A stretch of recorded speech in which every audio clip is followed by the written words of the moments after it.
चला आज बनवूया रोट गुळाचे आणि गव्हाच्या पिठाचे. हे पाय गुळ किसून घेऊ आता. 1 वाटीभर गुळ किसून झाला आपला. पाणी टाकून पाणी गरम करून घेऊ चांगलं. 1 अर्धी वाटी साखर. हे पाणी पण गरम झालं.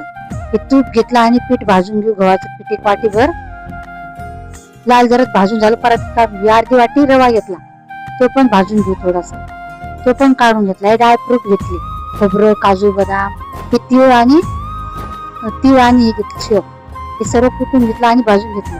खोबरं, किसमिस सर्व, पेंड खजूर ते टाकून घेतलं पराठीच्या पिठामध्ये. शेव पण टाकले.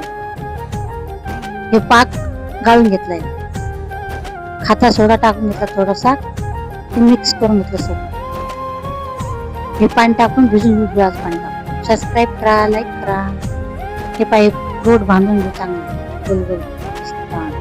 तीळ लावून सर्व बनवून घेऊ असे.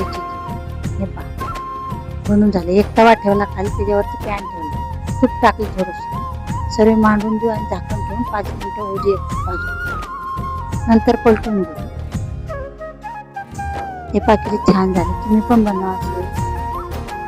सर्व करू खाण्यासाठी.